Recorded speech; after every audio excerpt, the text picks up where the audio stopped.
Et salut tout le monde, ici DGM. Bon, je fais une petite vidéo ARL pour vous parler de la banlist.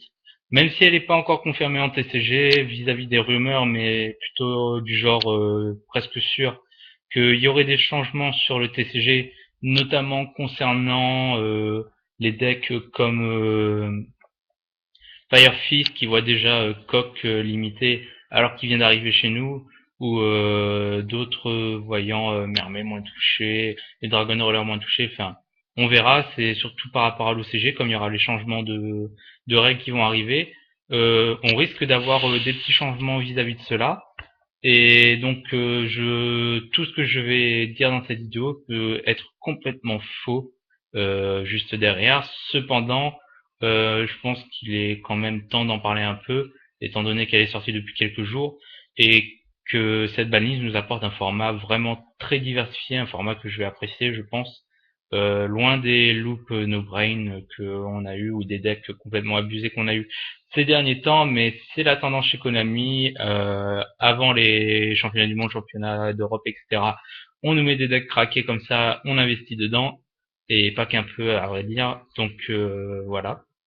Concernant la banlist, je suis à la fois très content de celle-ci et très déçu sur d'autres points qui sont d'un côté tout à fait normaux, et de l'autre qui aurait peut-être pas dû être aussi dur vis-à-vis de certains decks.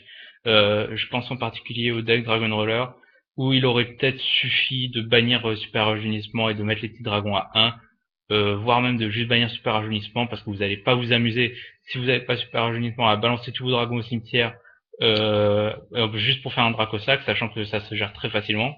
Enfin, personnellement, je trouve que ça se gère très facilement un Dracosac. Je pense par rapport à ça, je trouve que le deck méritait peut-être pas autant d'être touché. Moi, ce que je retiens, c'est que notamment par rapport à la finale du championnat du monde, où il la gagne sur une destruction de carte, que cette carte qui mérite la banne depuis un moment aurait dû être touchée, je pense. Voilà, jugement qui est touché dans Prophétie, c'est normal. Et c'est très bien comme cela parce qu'on laisse le magicien à 3, on laisse les petits secrets à 3. Comme ça le deck revient avant la banne, c'est un deck que j'avais adoré. Malheureusement je pense qu'il est toujours trop cher pour moi, j'aimerais bien me le refaire, mais je vais me concentrer sur d'autres decks, j'en parlerai en fin de vidéo. Moi ce qui m'a aussi intrigué très fortement dans cette banne, qui aurait peut-être pas dû être dedans. Enfin, après, ce n'est que mon avis, hein. Vous pouvez être totalement en désaccord, et malgré cela, je trouve quand même que la banne est très bien. C'est le retour de Bouc émissaire à 3. Encore que Bouc émissaire, c'est pas le plus gênant. C'est surtout le retour de Force de Miroir à 3 et de Gorz à 2. Euh, Ça va être un format très stable. Heureusement qu'on a encore Violent Orage et qu'on a les Typhons et derrière les Nightbeam. Mais je trouve que c'était pas forcément utile de rajouter ces cartes-là en particulier. Je trouve que d'autres auraient mérité d'être délimités ou autres. Certains se plaignaient de raisonnement qui revient à 3. Personnellement, à part dans un prophétie couplé Destroyer et Reaper, ou dans certains Chaos, je vois pas trop en quoi elle est gênante. Elle n'était pas jouée du tout dans le dernier format, je pense pas qu'elle sera plus jouée dans ce format-là. Après, on a quelques bonnes choses hein, quand même vis-à-vis de la banlist. On a Birdman et le vent, le terrain Vallée de Brume qui ont été tout de suite limités pour qu'on n'ait pas le FTK Harpy Dancer dans le TCG, ce qui peut peut-être annoncer sa release bientôt. La limitation de Mermel qui n'a pas été limitée comme je l'avais prévu. On limite Abystéus et Abysphère, donc à 1 respectivement chacun. Ce qui nous laisse le retour du Genex Engine sans toucher à Dragoon, ce qui est un gros plus. D'autant plus qu'on a la débanne de Trishula. Trishula, je vais en revenir, qui est un très bon support, je trouve, pour tous les decks avec le retour des synchros. D'autant plus que il sort très facilement dans beaucoup de decks et fera plaisir à beaucoup de monde. C'est un bon synchro qu'on n'avait pas vu depuis un moment et qui, d'après moi, méritait pas la banne parce que je veux dire un Veiler, voilà, ça fait plus rien. Surtout que maintenant on a les compétences de percée, etc. C'était pas forcément utile de la bannir. Voilà, donc ce retour à 1 est très très bien et je vais m'amuser parce que ça fait 3 formats que je joue le Mermaid et je suis toujours pas déçu de ce deck et je vais encore le jouer dans le prochain format parce que pour moi, en début de format en tout cas, il sera très très fort, tout comme le deck Fire Fist. Il y a un Infernité qui gagne le ralentissement du format et les trans modifiés. On a aussi le deck Bujin qui sera très fort. Peut-être pas aussi fort qu'il le devrait l'être maintenant, mais avec l'arrivée de Shadow Spectre comme prochaine extension et l'arrivée de Mikazushi notamment, je pense, ça sera un très bon deck T1. Donc Automate aussi, parlons-en, qui perd 2 requins mais qui gagne 2 magiciens. Je pense que c'est la banne qui aurait dû être faite depuis le début, parce que c'est le requin qui fait l'abus en tout cas. Magicien, ça apporte plus de stabilité au deck, je pense. Ça le rend moins explosif évidemment, mais je veux dire entre 3 magiciens ou 3 requins, je prendrais les 3 magiciens forcément. Et c'est un deck qui va rester très très fort toujours en début de format. Enfin, de ce que je pense. Donc ensuite, qu'est-ce qu'on pourrait parler? On pourrait parler du retour de Pot de Dualité à 3, qui va apporter de la stabilité dans beaucoup de decks, notamment je pense Insector qui regagne un Pot de Dualité, les decks anti-méta qui vont gagner un petit peu de rapidité et de stabilité, les Gravekeepers. Donc c'est une très bonne débanne, je trouve. On a ensuite, qu'est-ce qu'on a que j'ai oublié de parler dans la banne? On a aussi notamment Black Warwind qui revient à 2, donc excellent pour les ailes noires, et Bestiary qui, depuis le temps que Gladiator Beast ne fait plus de dégâts, ne fait plus de résultats ou même ne fait plus rien dans le jeu, méritait d'être débanni, et c'est pas pour autant que c'est Gladiator Beast qui sera le format. Loin de là, au contraire. Donc voilà, je pense que j'ai fait le tour sur la banlist. Globalement, j'en suis très heureux si ça reste comme ça en TCG. S'il y a des changements, j'espère que ça ne concernera pas, en tout cas, le bannissement de jugement, notamment parce que ils n'ont pas fini d'éditer les jugements de la lumière et qu'il faudra les vendre, et que dans les teens aussi, il y a les dragons qui seront dedans, et il y aura des secrets à faire vendre, et j'ai peur qu'ils fassent quelque chose par rapport à ça, parce qu'il faut pas oublier que Konami c'est une entreprise, et que l'entreprise pour qu'elle marche, il faut qu'elle fasse des sous, et elle fera des sous si les cartes paquets sont là. Donc c'est ça qui me fait un peu peur. Donc vis-à-vis de cela, j'attends, j'espère que ça ne bougera pas. Et pourtant, je suis. Ne dites pas parce que j'ai détesté le dernier format. Au contraire, j'ai apprécié le dernier format parce que c'est un format qui laissait la place, même si certains n'approuveront pas ce que je dis, aux joueurs expérimentés. Regardez bien les tops, on avait tout le temps les mêmes joueurs. Personnellement, j'ai pas été dégoûté des decks. Au contraire, je trouvais qu'un miroir match Elemental Dragon c'était très intéressant. Qu'un miroir prophétie c'était très intéressant, que Elemental contre prophétie c'était intéressant.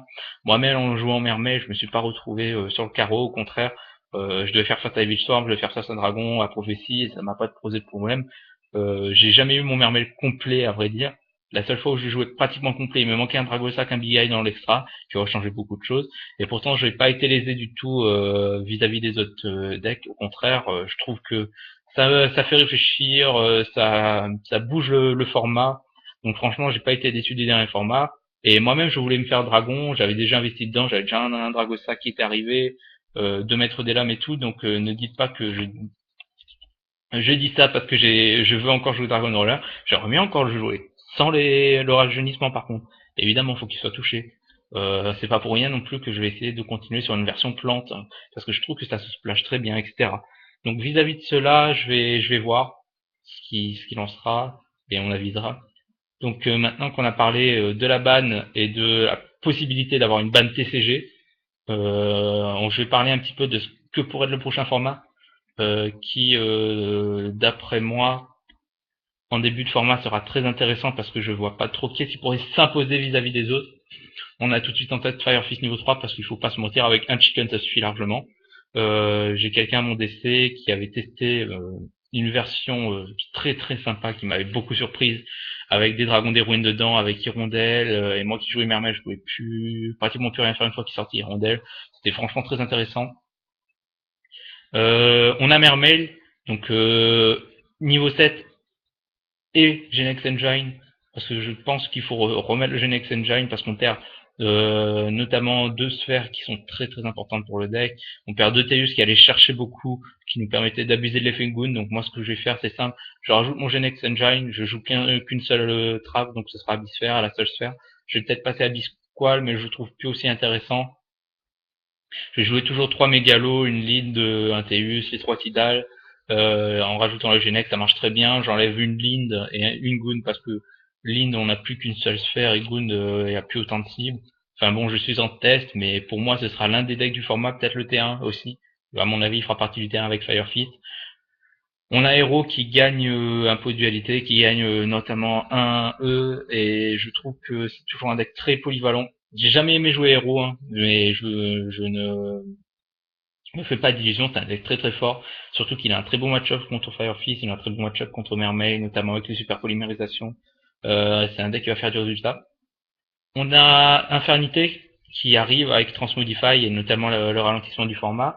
Donc je pense notamment au fait que ce sera peut-être pas T1 parce que ça tout le monde est en train de l'attendre, hein, si vous regardez sur les forums, tout le monde attend Infernité.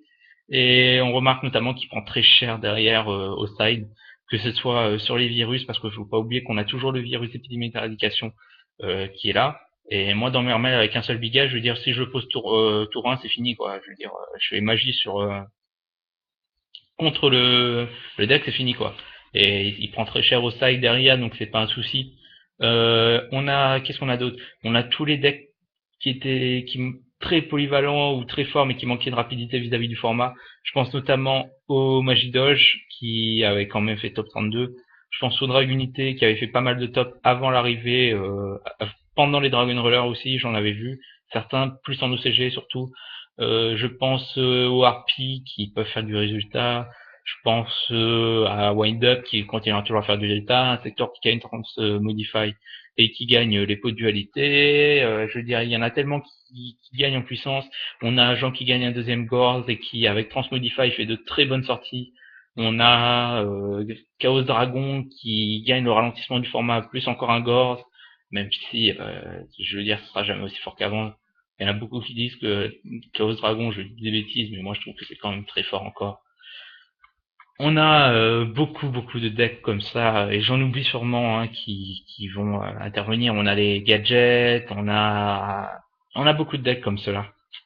Et je pense que le T1 sera essentiellement composé, en tout cas en début de format, de Bujin peut-être plutôt 1,5 pour moi parce qu'il manque quand même un petit quelque chose. Même en jouant une version avec Kaiser Colosseum, avec Vanity's Emptiness, c'est pas le mieux je trouve. Il manque Mikazushi, On a notamment Dinorabi qui n'a rien pris du tout, qui en est au même point que à la dernière ban et qui, d'après moi, pourrait être un des, un des acteurs du début de format, parce que ça reste très polyvalent, surtout qu'il gagne une force de miroir, et ça c'est pas négligeable.